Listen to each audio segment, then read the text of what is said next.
tail and beautiful colors. And he spoke like a professor. And I thought, man, that guy's got education in him. And he's all these different colors, the scales and all that, and we're just walking along and we're talking, we're jiving, you know. And he's showing me his claws, his fingernails, and they're real thick and they're brownish black and everything, and looks really tough. And he was the nicest guy to me. The nicest guy. And I mean, we literally sat down and he says, oh yeah, I agreed to do this and this, you know, to scare people. I'm helping them with their lessons and so forth. And then another being appears to me, and this guy really scared me. Well, should have scared me. Very hairy and dark.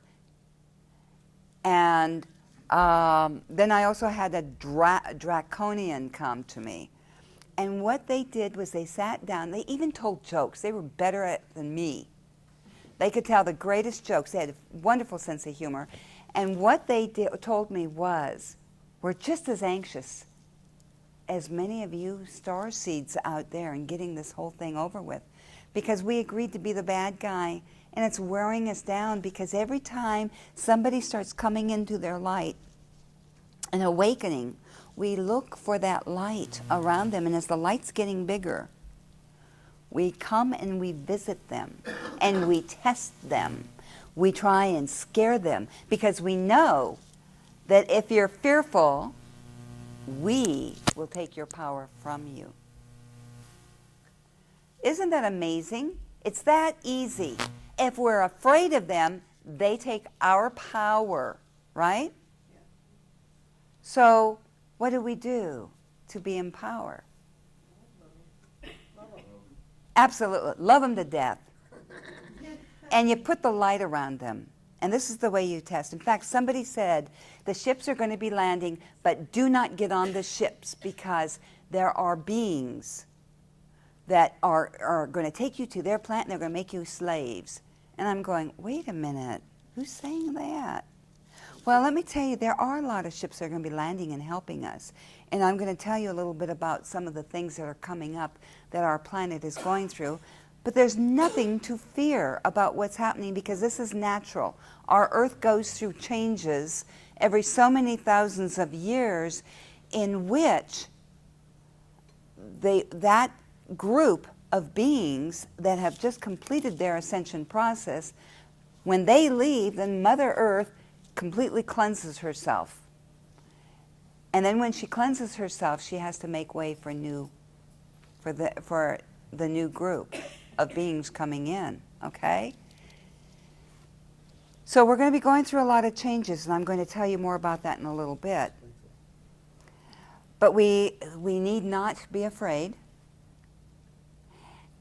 And the other thing is, we do have a lot of ships out there right now, and I've got people from all over the world writing me.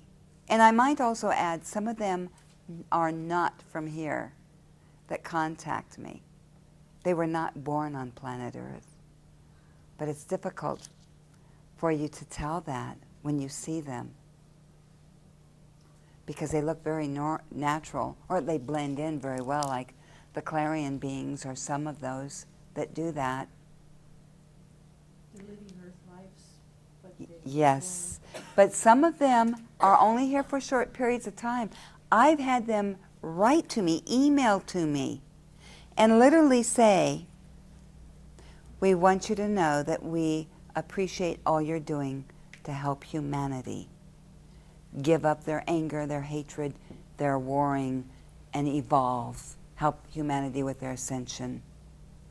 And then sometimes they'll say, you know, that I'm not from here, or I've even had people tell me they're from, will give me the name of the planet they're from, but I'm only here for a short time. We also have, of course, all of you would not be here if you were not star seeds. So do you know what the star seeds are?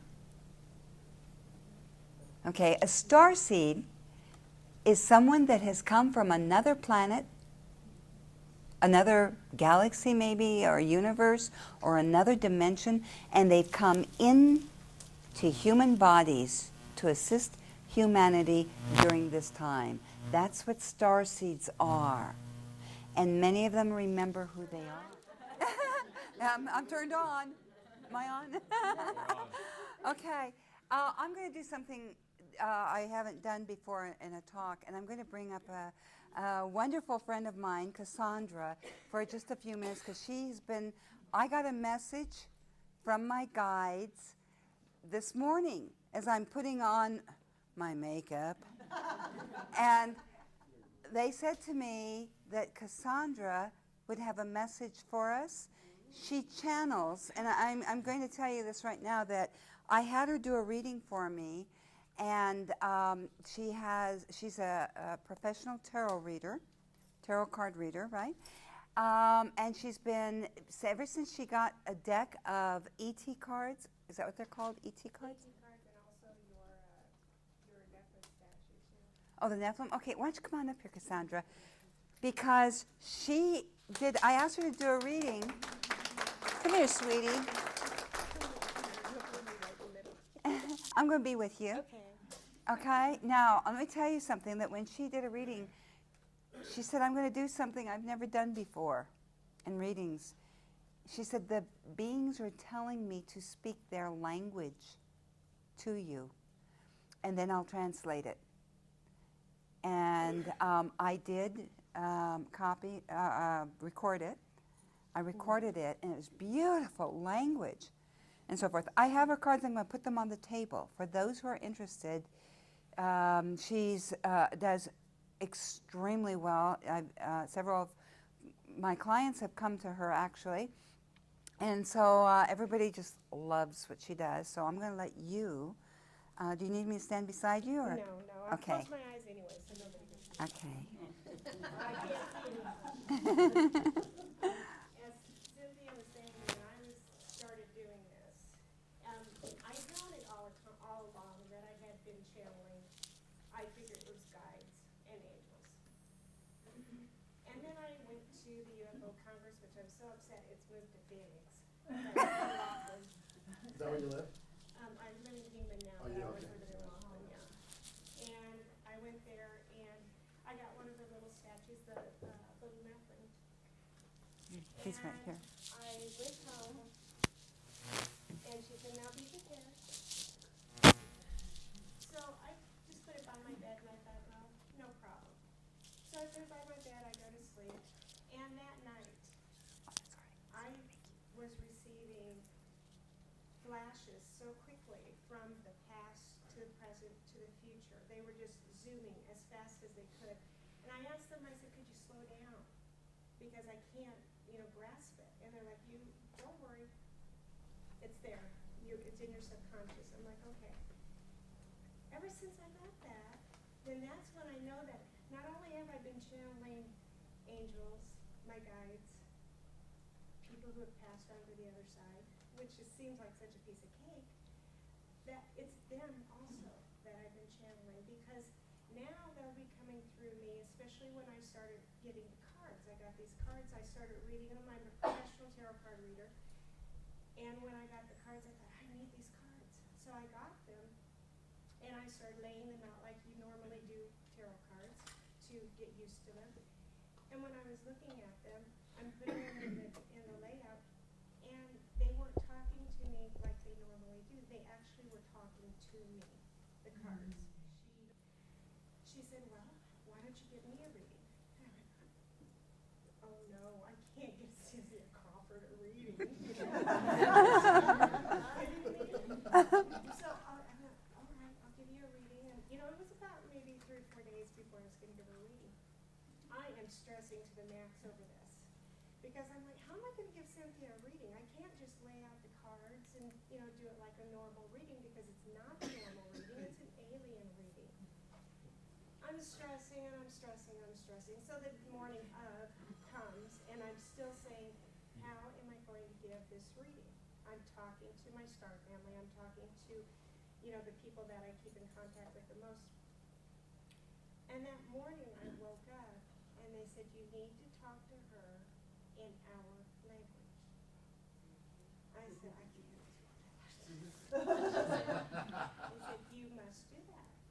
then what? Well, you translate it. I said, all right. No, I can't do that. So I'm arguing back and forth. And those of you who are mediums and know that you're talking to your guides, you do this quite often. You sit there and argue with them because it doesn't make any sense. So I'm arguing back and forth. And while I'm doing that, Cynthia decides to call me on Skype. So I had to stop for just a moment. And I had no more arguments. I had to do it. So I'm sitting there, and as she had introduced me, and I'm saying, all right, I've never done this before, and they're telling me I have to, so I'm going to do it. And she's, let me get a tape recorder. And I'm like, oh no, now she's going to have it forever. She's going to record it, and they're going to know. It's like, oh my God. So she runs and gets a tape recorder, and I said, okay, I'll do it. I took a deep breath, closed my eyes, and gave her her message. And after I was done with their native tongue, I translated it. And when I got done with that, she's like, I got very emotional the first time I did it. And obviously I'm going to do that now. So forgive me because they're just talking to me now. They're very, very happy. They are so excited. So very excited. And when I channel, I get a lot of energy from them. So when I'm done, I'm sort of vibrating all over the place. So if you see me, just pull me down a little bit. But I know that what they're doing is that they are wanting me to get used to this. And they're also wanting you to know that it's real. So I'm going to get some water real quick.